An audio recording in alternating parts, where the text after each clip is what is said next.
In the headlines, fire breaks out at carpet warehouse in Kano. Survivors of Kaduna shooting by state-owned security outfit call for thorough investigation.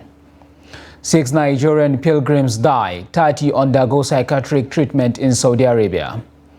And on the foreign scene, Israeli forces kill Palestinian teen after a checkpoint shooting. Hello and welcome to Trust News Update. I am Abdurrahman Umar. Thanks for joining.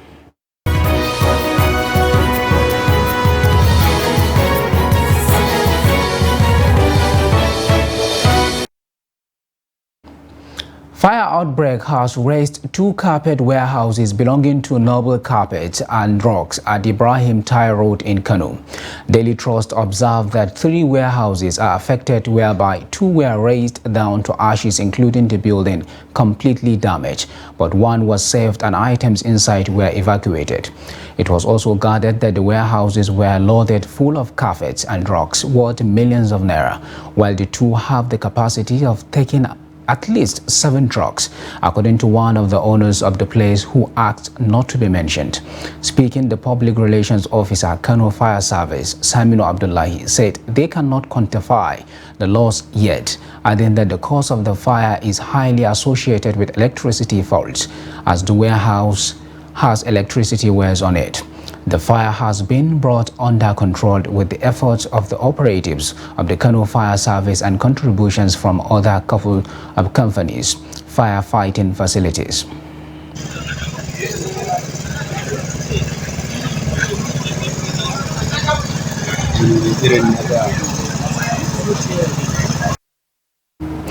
Survivors of an alleged shooting by the state-owned security outfit known as Kaduna State Vigilance Service (KADVS) at Sabon-Giro community are appealing to the state government to carry out a thorough investigation on the matter to avoid recurrence of the incident.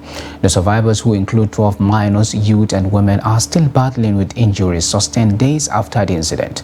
The incident occurred when Kaduna State Urban Planning Development Agency (KASUBDA), accompanied by KADVS, went to the community to demolish a structure. Trustee Bisbella Musa visited the community and sent in this report. Sabon-Giro is an agrarian community on the outskirts of the Kaduna Millennium City in Chukwu local government area. It is one of the oldest farming settlements where the state government has carved land for mass housing as part of the Millennium City project. However, some days ago, operatives of the Kaduna State Vigilance Service (KADVS), while escorting KASUBDA to Sabon-Giro for demolition of buildings, allegedly opened fire on people, mostly youths and minors. I was doing my work as a vulcanizer when suddenly we saw 4 vehicles conveying KASUBDA and KADVS officials into our community. After demolishing a building, they suddenly started shooting everywhere, and I was shot in the process. I was hawking and we saw people running. I joined them and started running for safety, and I was shot on the forehead. They were trying to develop a building, but people resisted and there was chaos. They started shooting. As I stepped into a house for safety, something hit me on the leg and blood started coming out and I fell down. Usman Muhammad is the owner of the demolished building that led to the shooting in the area. He speaks on the matter. So after that, what happened was I was in my house. I was called that this is what is happening. So I came and I met some of the community leader and we immediately went to KASUBDA. So we even arrived to their office before them. They came and they met us. So we started explaining that the actions you carried out at demolition of my structure in the Sabon-Giro has led to the 12 little children that were shot. So he started denying that no, that they didn't shoot anybody. So after they showed him some of the pictures and the videos, so he was shocked and he kept quiet. So all of a sudden from there we now move further to the hospital to go and see those victims. While explaining how the community and the police saved the survivors' lives, the community members said there is no justification for shooting innocent citizens in an attempt to demolish a building. They are calling on the Kaduna State government to ensure culprits are brought to book after the investigation on the matter is concluded. We are appealing to the state government after the investigation to ensure culprits are punished. His Excellency promised Senator Obasani that he's going to investigate this matter to the latter. And we are appealing to him that please, that this issue of Sabongero shouldn't be just kept under the carpet. The government should investigate thoroughly to ensure that those that committed this act should bring to the book so that it will serve as a deterrent to others.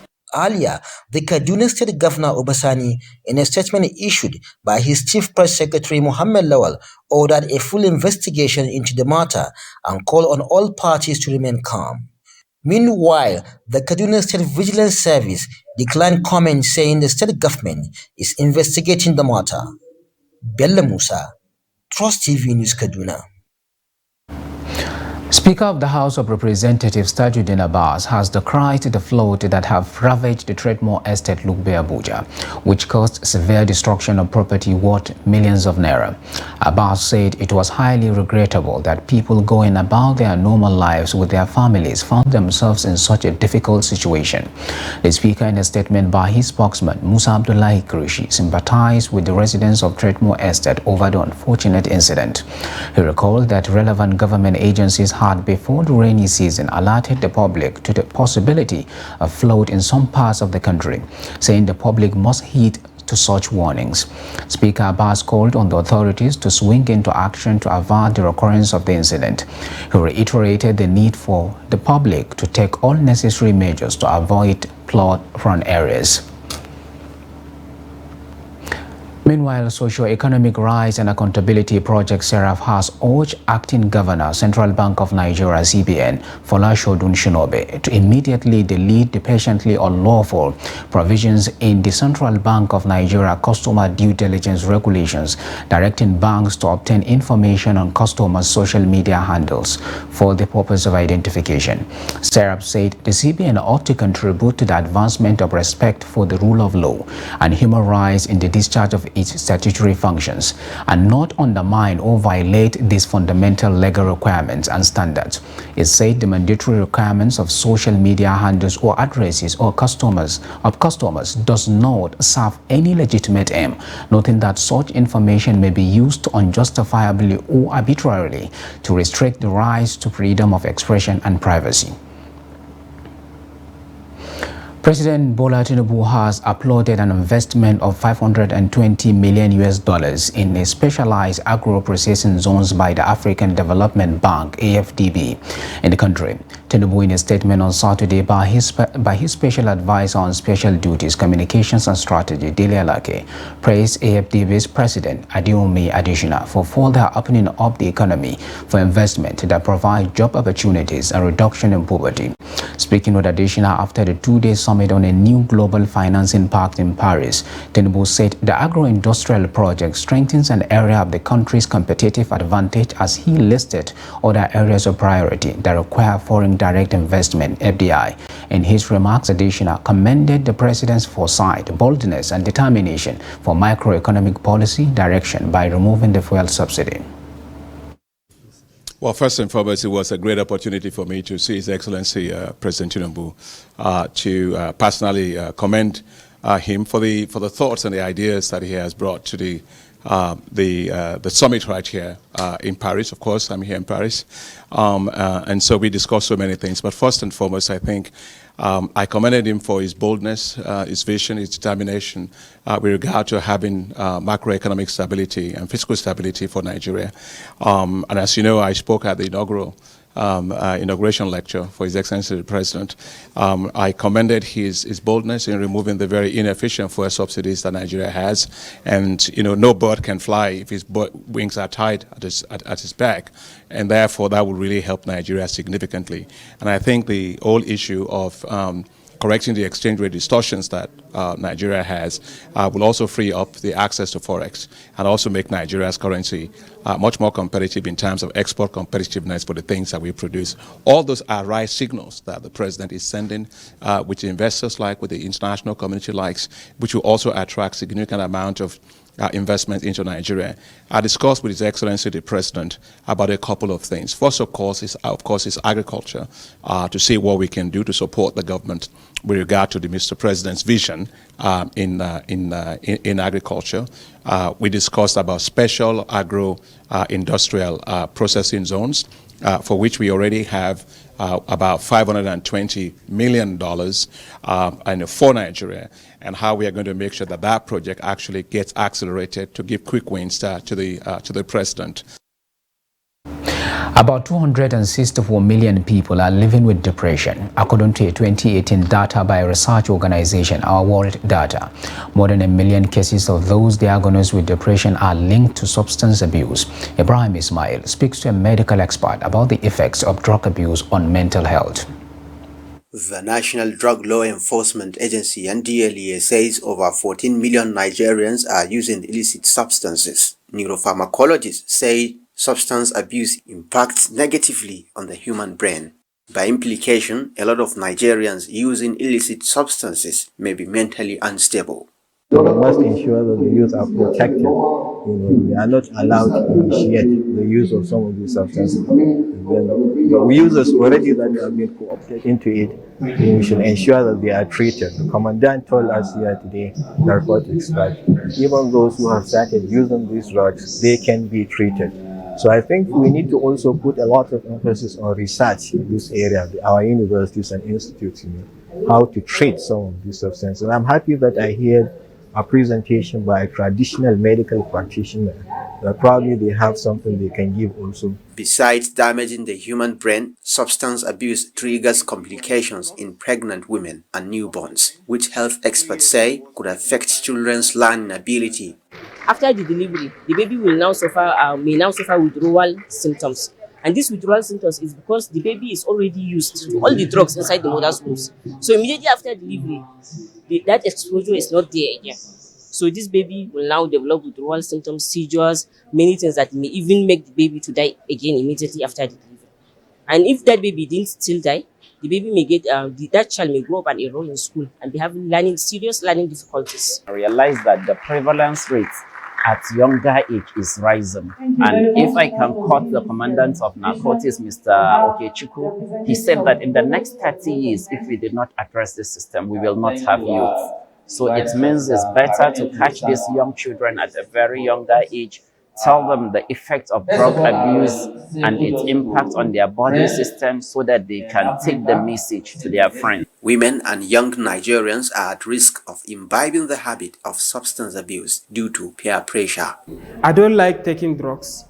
So if the drugs was prescribed by the doctor, I'll take. But if not, I'll not even go near the drugs because it's very dangerous. Even paracetamol.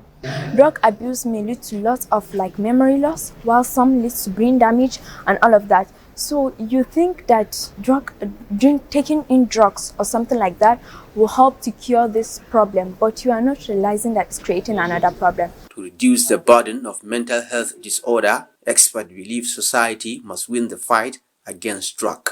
Ibrahim Ismail, Trust TV News, Gombe. 6 of the 95,000 Nigerian pilgrims for this year's Hajj exercise have died in the Kingdom of Saudi Arabia. The head of the Nigerian medical team for the pilgrimage, Dr. Usman Galadima, disclosed this in Makkah on Saturday's night. Speaking during a pre-Arafat meeting with stakeholders, he said 2 of the deceased pilgrims were from Osun State and 1 each from Kaduna and Plateau. Galadima, whose presentation was tagged Vital Events as of June 24, 2023, said the team attended to 30 pilgrims with mental health challenge. He, however, assured that the patients will perform Hajj as they are now in a stable condition.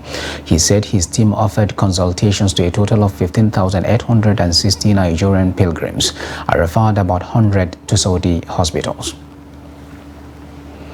As Muslims around the world prepare for the celebration of the 2023 Festival of Sacrifice, often referred to as Eid al-Adha, prices of animals suitable for the occasion have doubled. Nafisa Bello, who visited livestock markets in Benin City, the state capital, has the rest of the details.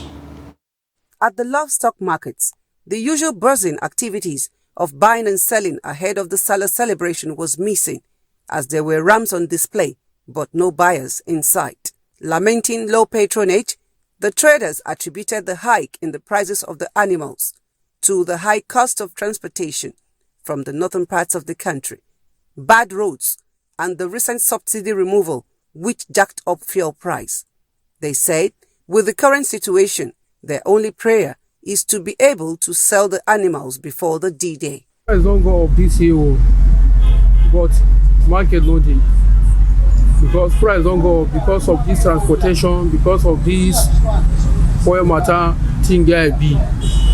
You know, when you carry and come before, not be like now, because of transportation. Now it make the ram can't go up. And the market now, there be now. This time around now, and you know and people know they come market like that because of the resume of the time. Speaking on the economic situation in the country, which has continued to bite harder on the citizenry, the Imam of Abi Barracks Mosque, Uselu, Benin City, Zakaria Tafida, advised the Muslim Ummah to do the needful, as it is not a mandatory act to slaughter an animal if one cannot afford to. He also advised the livestock sellers to be considerate with prices. I want to call the Muslim Ummah that they should look, it's not our hand is not equal. And let us go back to Sunnah of the Prophet Sallallahu Alaihi Wasallam, that any business that you are doing, you must put a leniency and put a sympathy, human sympathy in your own business so that Allah will bless. What I am calling the Muslim Ummah, that those that they are selling the animals for the sacrifice, that they should do the doors and get pity of people that they don't get, because it's not everybody that has money that will do so. And secondly, anything that we are seeing, these sacrificial animals that we are seeing, is not compulsory on those that they don't get. If you get, it's compulsory on you. If you not get, it's not compulsory on you, because it's Sunnah al-Mu'akkada. It is expected that the prices will get better to enable the Muslim community celebrate the joyous occasion of Eid al-Kabir, coming up in less than 5 days. Nafisa Bello, Trust TV News, Benin. The Joint Admissions and Matriculation Board, JAMB, has set the cut-off mark for the 2022-2023 admissions into universities across the country at 140 and above. This was disclosed on Saturday by the Registrar of the Board, Prof. Ishaq Oloede, during a presentation at the 2023 Policy Meeting on Admissions to Tertiary Institutions, an award held in Abuja. Oloede also noted that the board had approved a score of 100 as the cut-off mark for polytechnics and colleges of education. However, the JAMB registrar said universities are at liberty to decide individual cut-off marks, but no university will be allowed to admit any candidate who scores below the 140 benchmark. Also at the policy meeting, the federal government charged JAMB to maintain the sanctity of its examination at all times. You're watching News Update on Trust TV. Coming off after the break, we take a look at how dilapidated infrastructure hinders learning. These and more stories to come after the break. Do stay with us.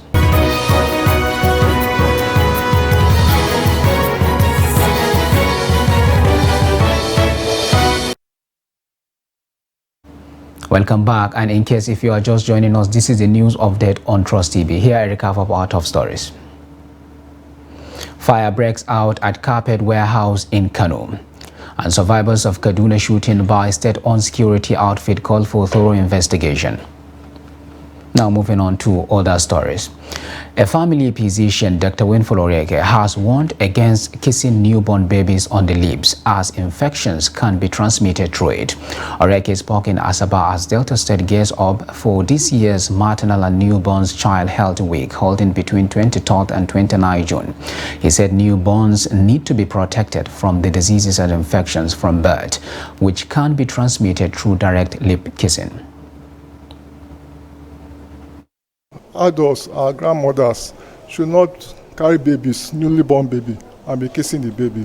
You can transmit infection to that baby. That baby is just being born, has not even received vaccinations most times. That is why we even ensure that the baby received that TB vaccine at birth, because it's exposed. Visitors will come to greet the baby, to greet the mother and all that, carry the baby and kiss the baby. So that baby must be vaccinated against the common diseases, vaccine preventable diseases. So that's why we ensure and educate people to ensure that their babies are properly protected from birth and do not die within that period, which they are very exposed to those diseases. Okay, the community in Ovia Northeast local government area of Edo State, where residents have called on the state government to, as a matter of urgency, come to their rescue and help facilitate the renovation of the only secondary school in the community. According to the community, the call became imperative as the present condition of the school poses a threat to the education of their children and wards. Nabisa Bello completes the report. These are some of the classrooms in Ogede Secondary School, located along Upper Ekenwa Road in Ovia Northeast local government area of Edo State. The appalling state of the school prompted the community leader, His Royal Highness Usadebame Ahaoa, to appeal to the state government for urgent intervention. He said he regretted that the community has been neglected over the years, leaving the people to their fate. It is true that we have secondary school, we have primary school, we have health center, and this community is recognized by the state government. But as it is, we do not have any government representative, we do not enjoy anything from the government, we do not have any government support. The secondary school we have in this community, if you go there, you will see how it looks like. We have written to the government, we have called on the government, but we have not been able to get a reply from them. Other residents who spoke on the issue expressed displeasure over the poor condition of the learning environment and other public infrastructures, adding that most of the existing classrooms were put in place with the efforts of the community leader, residents and parents to make sure their children still have a school to attend. A lot of things are going on there where the children are not happy. No chairs, the roof is not there, and the little class they have, it's so congested. Even the one they have not removed, if you enter inside, it's totally wrong. It's totally it's not good for students to learn. So what would we need that? This is what the government should come to our aid, and these are what they said the children should enjoy because of our future. So we want the government to please come and visit the school. If you see the school now, we have been spending our money to patch the zinc and every other thing there. So we call up the government, they will not respond. We need the government to take proper care of the school. Government looking at the school is not a good environment for children to learn. We don't cry, we don't tire. So the children now they waka, they know they sit down. No toilets, no bedroom. So they not even they care for them. They don't try best. The government can help us repair the school. Make teachers, better teachers still they make them put chair, this boy away, not this, so make them put some. The question begging for answer is, with the pathetic state of Ogede Secondary School and many others, will the recent promise made by the state government to bequeath a legacy of quality education and better workforce that is required to survive the fourth industrial revolution be fulfilled? Nafisa Bello, Trust TV News, Benin.